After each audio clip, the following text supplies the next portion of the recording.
Assalamualaikum warahmatullahi wabarakatuh. Berjumpa lagi di mata kuliah Arsitektur Sistem Informasi ya. Kita masuk di minggu yang ke-11. Baik, kita akan membahas tentang pengembangan sistem informasi.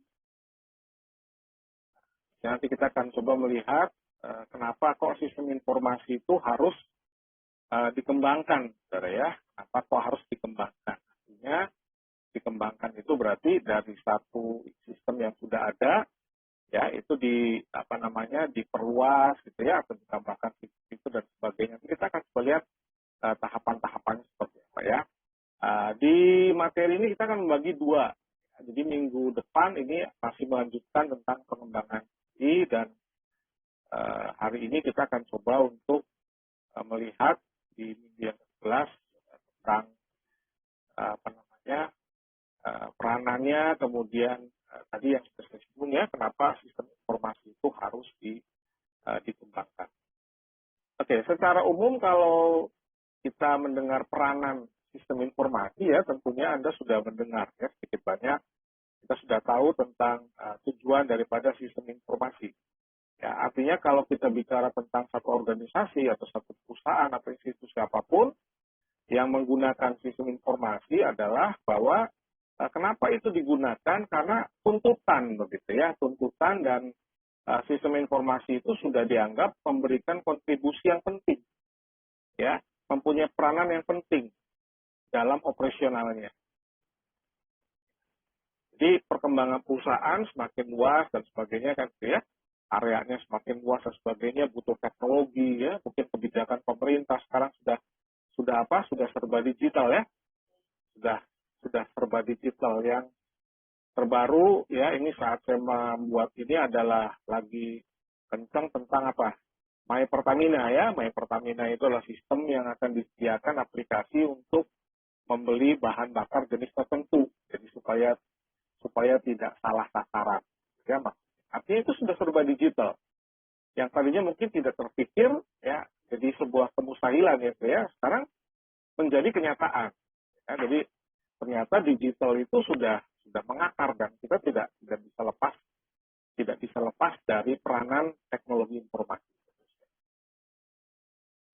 Nah, kalau kita melihat tentang pengertian pengembangannya, jadi gini, yang namanya pengembangan itu adalah bisa jadi menganalisis ulang sebuah sistem yang sudah ada, atau membuat satu sistem dari yang belum ada. Nah, itu pengembangan ya. Jadi kalau kita lihat ada 3 yang saya coba rangkum. Pertama adalah kumpulan kegiatan para analisis sistem. Jadi kalau kita merencanakan sesuatu kan kudu dianalisis dulu ya, nggak mungkin kita langsung bikin aja ya. Para analisis sistem, perancang, dan pemakai. Oke, jadi komponennya ada analisis, ya, orang yang menganalisis, and then desainer, perancang, dan user. Ya, 3 ya. Jadi ada yang menganalisis, ada yang merancang, ada yang memakai. Yang mengembangkan dan mengimplementasikan sistem informasi. Jadi dikembangkan atau dibuat untuk digunakan, untuk diimplementasikan ya. Kalau kita melihatnya, yang kedua adalah tahapan kegiatan. Jadi pengembangan yang pertama tadi adalah kumpulan kegiatan analisis, merancang, dan implementasi user ya. Yang kedua, pengertiannya adalah satu tahapan kegiatan yang dilakukan selama pembangunan sistem informasi. Artinya, yang namanya orang mengembangkan SI, yang saya katakan tadi, bisa dia mengembangkan dari sistem yang sudah ada, bisa membuat dari yang belum ada. Paham ya? Oke, mudah-mudahan paham sampai sini ya. Jadi perbedaannya itu. Nah, proses merencanakan, mengembangkan, ya, dan mengembangkan dan mengimplementasikan SI, dan menggunakan metode, teknik, atau alat bantu pengembangan tertentu. Ada metode yang digunakan. Ini pengertian dari pengembangan. secara garis besar, yang namanya kita melakukan proses pengembangan adalah ada kegiatan perencanaan. Perencanaan itu include orang menganalisis kebutuhan ya. Nanti kita akan lihat di bawahnya akan lebih detail. Kemudian apa? Proses merancang dan proses menggunakan.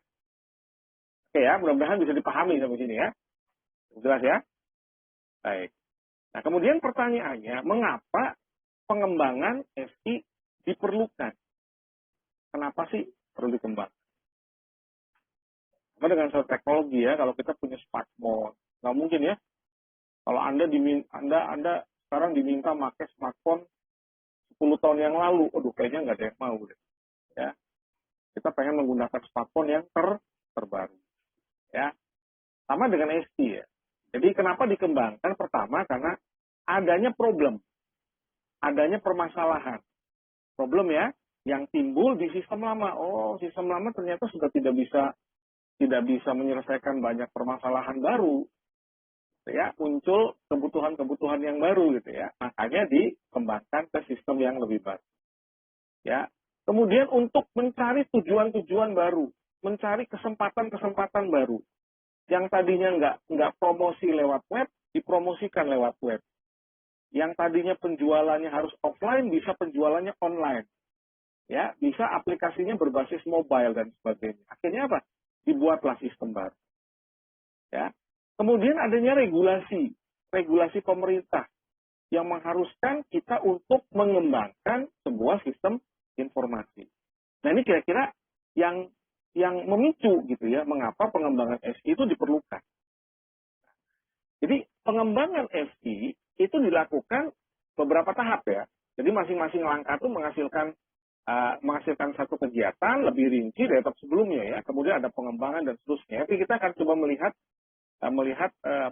detailnya nanti ya di slide berikutnya. Ada yang bersifat jangka pendek ya, ada yang jangka menengah, ada yang jangka panjang. Ini tergantung kebutuhan. Katakanlah kita ngambil sampel ada yang 3 tahun ya, ada yang 5 tahun. Ya, jadi tergantung daripada kebutuhan perusahaan. Kira-kira seperti itu ya. Jadi ada tahap awal ya, tahap awalnya tentunya kan kebutuhannya apa dan sebagainya. Pendekatannya seperti apa, software apa yang digunakan, platformnya seperti apa, user kebutuhannya apa saja dan sebagainya. Itu ada kegiatan-kegiatan itu. Jadi nggak langsung kita terjun ke tahap pengkodingan gitu, ya. Jadi ada tahap-tahap.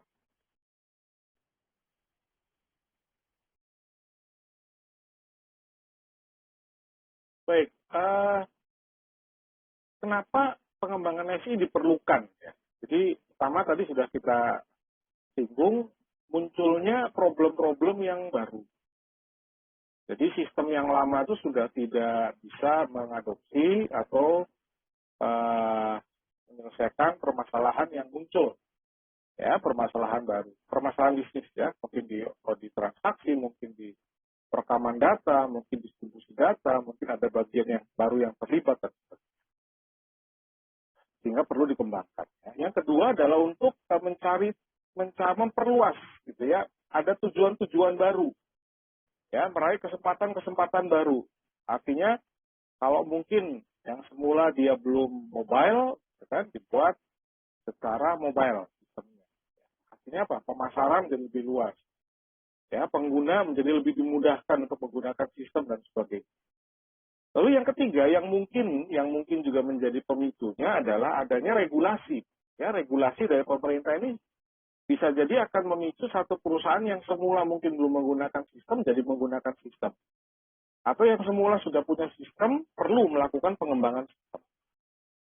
Ya, sangat mungkin ke arah sana. Nah, pengembangan SI sendiri ini tentunya melalui beberapa tahap ya. Tadi sudah sedikit kita singgung ada apa? Ngumpulnya analisis sistem, ngumpulnya perancang dan user begitu ya. Ada metode yang dibuat, ada algoritma yang diperlukan, kebutuhannya apa saja dan sebagainya. Jadi ada beberapa tahap ya. Jadi masing-masing tahap itu akan menghasilkan sesuatu yang lebih rinci tahap berikutnya. Ya, seperti itu ya. Tahap awal umumnya Pak, ya kebutuhan ya, menganalisis kebutuhan. Maka tadi kan ada analisis gitu ya, ada analisis. Kemudian nanti apa? Pendekatannya seperti apa gitu ya. Disesuaikan dengan ruang lingkup dari perusahaan. Kan perusahaan ruang lingkup beda-beda ya, nggak satu sistem itu bisa dipakai untuk semua, nggak, itu pasti beda-beda.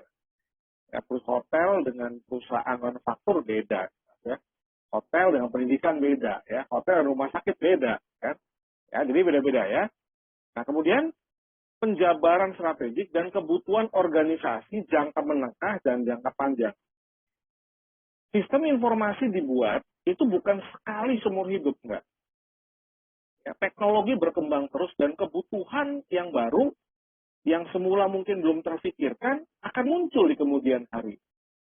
Makanya ada ini yang sampel aja ya. Jadi sebetulnya sih bergantung dari kebijakan perusahaan ya. Ada yang bicaranya jangka pendek itu setahun, jangka menengah 3 tahun, jangka panjang 5 tahun, gitu ya. Ada yang bilang jangka pendek aja udah 3 tahun dan sebagainya, tergantung daripada perusahaannya. Ya, tapi kalau kita melihat bahwa sebagian besar itu tidak memikirkan hanya untuk jangka pendek, tapi juga memikirkan jangka panjang. Memang kalau perusahaan-perusahaan kecil, yang penting jalan dulu deh. Ya, yang penting jalan dulu. Ya, 2-3 tahun mendatang gimana nanti.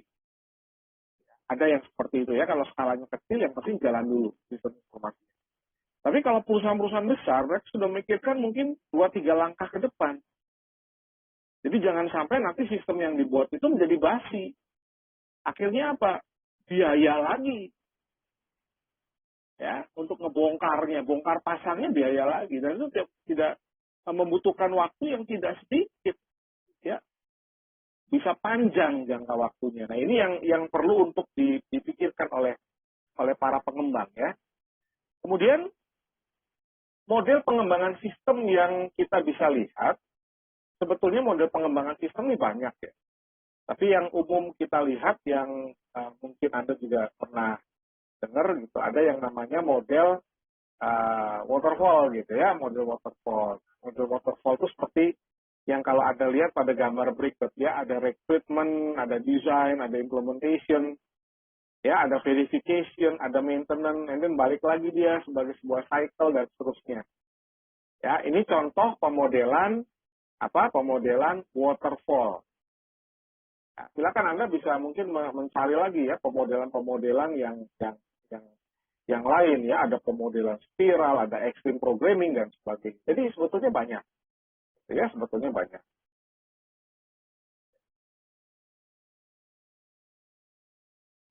Oke, proses waterfall sendiri ini tahap-tahapannya ya, seperti yang kita lihat itu ada recruitment, ada design, implementation, verification, dan maintenance. Secara umum sebetulnya ini hampir sama dengan metode-metode pengembangan perangkat lunak yang lain. Ya, ada spiral, gitu ya, ada extreme programming.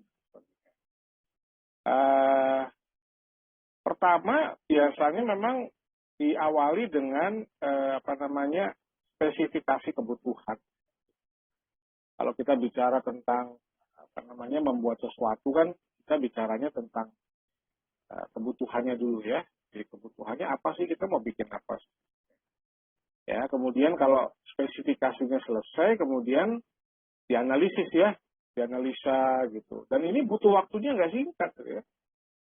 Pendekatan untuk mencari kebutuhan suatu sistem itu bisa jadi cukup lama. Karena yang terlibat bukan hanya satu orang, ya. Apalagi kalau ruang lingkupnya luas gitu ya, yang terlibat bisa satu organisasi, gitu kan, dari puncak pimpinan yang menggunakan sampai level terendah yang menggunakan sistem. Dan juga boundariesnya gitu ya, lingkungan-lingkungan di luar itu terlibat, harus dipahami oleh seorang analis sistemnya. Ya, kemudian dibuat logiknya gitu ya, makanya kan Anda belajar belajar ada algoritma ya. Algoritma gitu kan. Kita mempelajari tujuannya adalah supaya bisa membuat analisis dan mendeskripsikannya dalam sebuah logika. Ya, jadi dibuat skemanya seperti apa ya, kemudian dirancang user interface, modulnya apa saja. Ya, kemudian kalau jadi diuji sesuatu ya, kemudian bersama-sama digunakan. Ya. Kemudian tahap penggunaan, pemakaiannya dimulai ya, pemeliharaan dan seterusnya. Jadi kalau kita melihat dari skema ini terlihat bahwa ini sebuah cycle, ya, sebuah cycle. Artinya bukan Oh, yang penting udah implementation dan selesai. Enggak. Ya. Tahap verification ini adalah tahap di mana sudah oke belum? Ada perbaikan apa yang diperlukan? Itu di tahap verification. Harus ada. Ya. Yang namanya kendaraan aja dibuat tuh ada uji cobanya, ya, uji coba nabrak, uji coba speed dia sekian ribu kilometer dan sebagainya, gitu ya, melintasi medan tanjakan, medan bebatuan dan sebagainya, begitu ada uji cobanya jelas. Sama dengan sistem informasi juga. Ya, jadi nggak sekali jadi pakai, ya enggak. Ya, sampai ke tahap maintenance, ya pemeliharaan. Artinya sebuah sistem informasi itu, ya dia punya roh gitu. Paham ya saudara ya? Kalau tidak di maintenance, ya dia bisa pas makin lemot, makin lama gitu ya, kudu di backup, datanya di apa di zip dan sebagainya, dikompres yang sudah tidak diperlukan mungkin harus dihilangkan atau dipindahkan datanya dan sebagainya supaya apa? Kelangsungan sistem informasinya terkendali terus, gitu ya. Ini penjelasan yang secara umum. Kalau kita melihat penekanan di waterfall, ya, jadi tidak mungkin tahap kedua diselesaikan sebelum tahap pertama, namanya waterfall. Ya, air terjun kan dari atas ke bawah, gitu ya, bukan dari bawah ke atas. Jadi ngomongin bawahnya dulu ya. Tapi kadang-kadang mahasiswa gini nih, ya, saya sampaikan ke Anda. Kadang-kadang mahasiswa gini, di laporannya sudah mengadopsi, sebagian besar nih pasti waterfall. Ya. Dan sebagian besar mungkin dari Anda juga kalau Anda bikin skripsi, metode pengembang prakeluarga paling gampang adalah waterfall gitu ya, karena paling umum. Ya, umumnya kan waterfall ya dari atas ke bawah sampai ke maintenance tadi ya, dari tahap analisis kebutuhan ya sampai dengan maintenance. Tapi sering kebalik, gitu.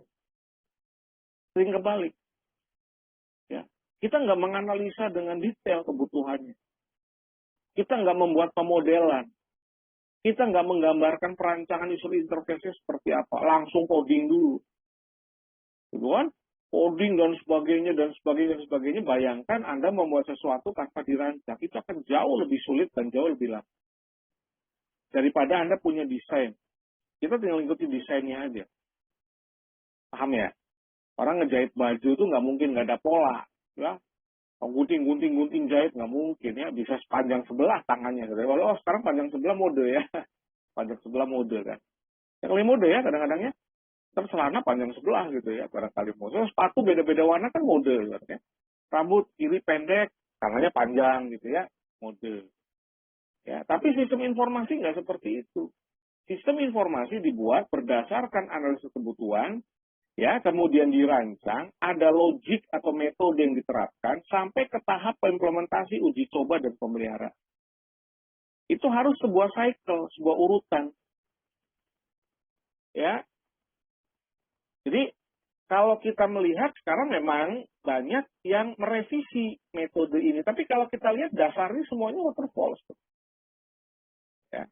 Nanti silakan Anda coba lihat pemodelan pengembangan perangkat lunak yang lainnya selain waterfall cukup banyak ya, cukup banyak. Nanti dilihat ya, waterfall dipakai buat apa, mau metode B pakai buat apa, metode C digunakan untuk apa ya, untuk yang ruang lingkup bagaimana dan sebagainya. Jadi masing-masing punya alasannya kenapa metode dibuat itu, karena kebutuhan. Jadi pahami jangan cuma satu. Nanti kalau ada begitu kan harus ada metode pengembangannya. Ya, pengembangan sistem pakai yang apa nih kita ya, milih cocoknya yang mana cocoknya. Nah itu yang harus dipikirkan ya, dan harus dipahami betul. Dan harusnya kalau kita sudah menentukan satu metodenya diikuti. Gitu. Jadi jangan gini, kita sudah menentukan metode gitu ya, oh syarat aja Pak harus ada metode, tapi nggak diikuti ya percuma. Gitu. Ya. Metode dibuat itu tujuannya memudahkan si pembuat. Paham ya? Metode disediakan itu tujuannya memudahkan si pembuat. Jangan kebalik ya. Metode itu ada untuk mempersulit, nggak ada. Yang namanya metode itu diikuti untuk mempermudah. Gitu. Kenapa? Karena ini sudah melalui tahap uji coba, sudah jelas. Ya, berdasarkan pengalaman. Ya. Paham ya? Nah, sekarang kita lihat tahapannya ya. Ini bagian satu dulu. Ya, nanti bagian keduanya kita lihat di pertemuan berikutnya. Pertama adalah tahap perencanaan atau survei. Oh, ya. Pertanyaannya, Pak, kok perlu disurvei? Perlu ya, perlu sudah. Orang kalau pacaran gitu ya, mau nikah, gitu ya. Oh, ketemu di jalan, nikah yuk sama saya. Ya. Ada yang kayak gitu, ada. Ya, tapi sedikit. Lebih banyak yang apa? Pacaran, putus gitu ya.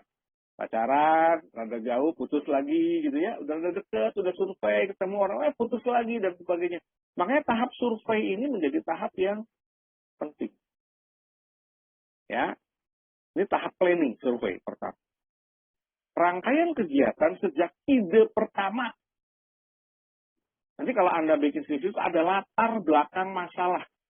Latar belakang masalah itu bagian yang paling penting untuk sebuah penelitian.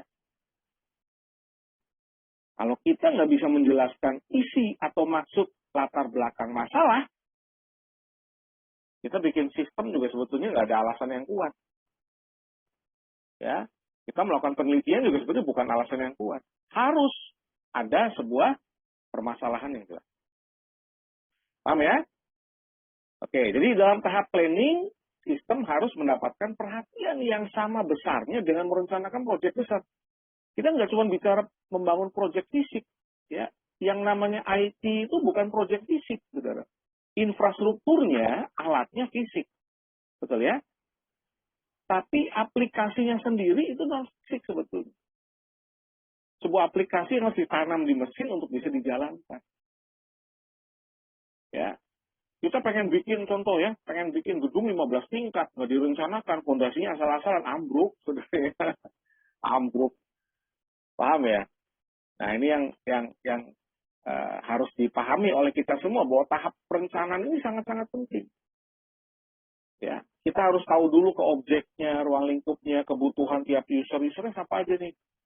Oh, pimpinan perlu make wakilnya, sekretaris ya.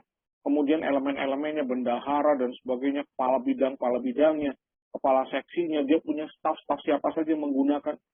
Ya, rumit perencanaan. Ya, memang skalanya beda-beda ya.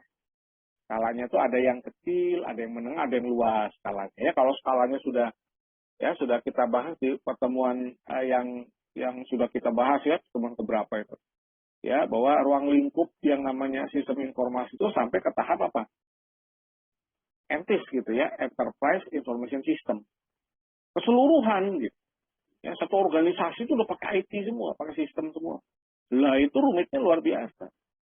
Dan belum tentu dibangun langsung, nunggu kelar baru dipakai, enggak. Perbagian dulu implementasikan.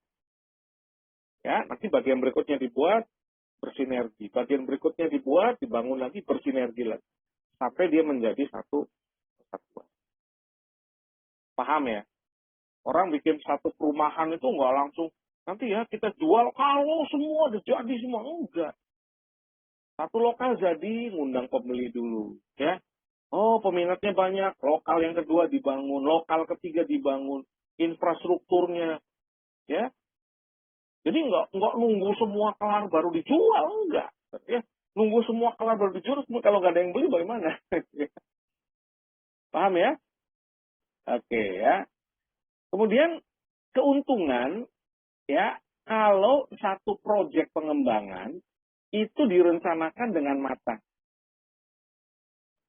Ya, ini keuntungannya nih, ya. Kalau direncanakan dengan matang tuh keuntungannya apa sih gitu ya? Pertama arahnya jelas, ruang lingkupnya jelas, ya, betul ya, ruang lingkupnya menjadi jelas. Kalau asal-asalan bisa ada yang lulus, bahkan bisa gagal proyeknya. Unit organisasi, kegiatan ataupun sistem mana yang akan dilibatkan dalam pengembangan? Unit yang nggak terlibat mana aja? Informasinya bagaimana? Sumber dayanya bagaimana? Berapa dananya? Nanti butuh infrastruktur apa? Butuh personal komputernya berapa biji? Jaringannya bagaimana dan sebagainya. Ya, itu harus matang. Orang untuk membangun satu kota itu yang dibangun apanya dulu? Akses jalannya dulu. Dia belum bangun rumahnya, akses jalannya harus ada. Kenapa? Ya kan materialnya kudu diangkut. Ya, masa dia menembus ladang, menembus belukar, kemudian rumahnya jadi baru dibangun jalan, kebalik ya. Aksesnya dulu dong, ya. Paham ya? Oke, kemudian bisa melakukan apa? Identifikasi problem. Sebetulnya sistem informasi ini untuk problem apa sih? Intinya di mana? Ya, karena kalau nggak direncanakan dengan matang, bisa jadi goals-nya nggak jelas. Permasalahan utamanya menjadi nggak jelas. Nah, ini harus kita pahami. Perencanaan akan menunjukkan hal yang mungkin bisa terjadi satu kesalahan. Jadi, supaya bisa dicegah gitu, saudara, dari awal tuh. Paham ya? Jadi kita udah tahu nih potensi kesalahan ini, potensi kira-kira kerugiannya dan sebagainya. Itu bisa dicegah kalau kita sudah merencanakan, kita tahu. Ya, kemudian apa? Sekuennya jelas, urutannya jelas. Ya, tugas yang terpisah, yang paralel. Ya, harus ada koordinasi dan sebagainya. Ya, ada logik yang terlibat di sana. Prioritas mana dulu dan sebagainya supaya efisien. Itu tujuannya perencanaan yang matang. Ya, dan ini saya pikir bukan cuma kalau kita lagi bikin satu proyek sistem informasi ya. Semua hal, proyek apapun namanya, harus direncanakan dengan matang. Ya, itu jelas. Kalau enggak, bisa nggak efisien. Kan? Nah ya, kegiatan dalam planning ya, dalam perencanaan. Nah, ini ringkasan saja ya, diantaranya adalah perumusan awal, kebutuhan rinci, target. Gitu ya, berapa lama. Nah, gitu ya. Kalau udah apa? Belum bikin nih, saudara. Bikin proposalnya dulu, bikin penawarannya dulu ya, vendor ini. Ya, konsultannya, ya, software hostnya bikin proposal gitu ya. Internalnya bikin proposal dulu. Atasan bla bla bla bla bla bla, godok lagi dan sebagainya dan sebagainya dan sebagainya. Ya. Nggak sehari jadi, ya. Bisa berminggu-minggu, bisa hitungan bulan. Kemudian apa? Metode yang cocok. Iya toh, ya. Karena saya bilang metode itu diciptakan untuk diikuti. Gitu. Jadi jangan kita udah pakai metode, tapi nggak ikuti metode itu. Ya, percuma ada metode. Ya, lalu timnya apa ya? Kemudian apa? Eksekusi, gitu kan? Proyeknya ayo eksekusi. Kemudian apa? Kendala-kendala. Ini planning ya. Ini dalam planning, ini belum implementasi belum. Saudara, belum bikin sesuatu. Ya, belum bikin sesuatu ini. Kalau Anda lihat mana? Ya, belum. Ya, ada baru apa? Instruksi kan? Kapan mulainya? Ya. Nah, yang terlibat biasanya adalah apa? Yang akan merencanakan dan yang akan melakukan penyusunan. Gitu. Siapa yang rancang, siapa yang mau bikin. Jadi biasanya apa? Melibatkan apa ya? Melibatkan dari internal organisasinya ya. Organisasinya harus terlibat benar gitu kan. Kan dia yang mau dibikinkan aplikasinya. Jadi jangan sampai dia cuma dengar cerita ya si konsultannya, programmernya, sorry. Kemudian udah langsung bikin enggak. Harus digodok dulu dan sebagainya. Dan ini bisa butuh waktu lama. Ya, sampaikan. Nah, yang kedua, tadi planning ya. Yang kedua, tahap menganalisis. Tahap menganalisis itu adalah aspeknya ya. Aspeknya adalah aspek bisnis atau manajemen dan aspek teknologi. Ya, jadi dua ya aspeknya ya. Aspek bisnis atau manajemen dan aspek teknologi. Tujuannya apa? Untuk mengetahui peranan TI-nya ya yang paling cocok dan relevan di organisasi tersebut. Kita menganalisa kebutuhannya apa ya? Rancangan kita sudah sesuai belum? Ya, desainnya, konstruksinya, nanti implementasinya, itu analisis. Masuk tahap analisis ya. Nah, kalau kita lihat apa? Kalau kita lihat ya, ini analis bekerjasama dengan apa? Manajer, ya, ada komite pengarah dan sebagainya. Ingat, membangun satu atau mengimplementasikan satu sistem informasi itu nggak semudah balik telapak tangan. Butuh tahapan-tahapan yang jelas, yang terstruktur, yang matang gitu ya, dan butuh waktu lama, saudara. Betul. Ya. Oke, jadi ini ada, kalau kita lihat ada titik-titik penting ya, kegiatannya apa? Analisis itu, menetapkan planning ya. Timnya siapa? Kebutuhannya apa? Kriteria kinerja sistemnya bagaimana? Oh, harus begini, harus begini, harus begitu, dan sebagainya. Menyiapkan usulan. Kemudian disetujui atau tolak gitu ya. Iya kan? Orang kalau menganalisa kan gini, menganalisa ya. Sama kalau Anda menganalisa ya, menganalisa. Oh, ini ada kontraktor ya. Saya kasih tender deh. Ya, saya mau bikin rumah. Ya, sok. Mas, saya mau gini, bikin skemanya, bikin penawaran. Gitu ya. Kan dianalisa sama saya. Ya. Masuk akal nggak nih? Gitu kan. Opsinya dua kan, opsinya. Terima, ditolak. Ya, tiga deh. Diterima murni, diterima dengan revisi, kemudian apa? Tolak. Ya, paham ya? Itu tahap analisis. Harus ada itu, harus ada tahap ini. Ya. Kemudian tahap apa? Tahap desain. Jelas ya, kalau desain itu apa? Ya, intinya adalah merancang komponen sistem yang terkait. Ya, teknisnya bagaimana? Basis datanya bagaimana? Jaringannya pakai apa? Metode sistemnya seperti apa? Ya, jadi katakan di sini apa? Ada SOP ya, ada SOP-nya, ya, struktur siapa yang menggunakan, ya, kebijakan-kebijakan dan sebagainya. Ya, kayaknya seperti itu. Ya, isinya kayak ini ya, menyiapkan detail rancangan, gitu ya, mengidentifikasi, kemudian evaluasi, gitu ya, milih konfigurasinya seperti apa, ya, penerapan aplikasinya bagaimana, ya, kemudian apa? Ya, setuju atau ditolak, gitu ya, sama aja. Jadi ada opsi menyetujui atau menolak, ya. Oke ya, ini 3 tahap yang sudah kita bahas. Tahap apa? Planning, kemudian analisis dan desain, ya. Nanti tahap berikutnya kita akan lihat di pertemuan yang akan datang. Ya. Baik, ya, terima kasih. Kalau Anda sudah menyaksikan video pembelajaran ini, mudah-mudahan memberikan gambaran ya bahwa yang namanya kita merencanakan pengembangan sebuah sistem informasi itu ya nggak sesederhana yang kita pikirkan ya, banyak hal yang harus kita pikirkan. Ya, jadi mulai dari planning ya, kita menganalisa sampai ke tahap. Ya, demikian saya sampaikan. Semoga sekali lagi semoga bermanfaat, dan tutup dengan mengucapkan wassalamualaikum warahmatullahi wabarakatuh. Salam sejahtera.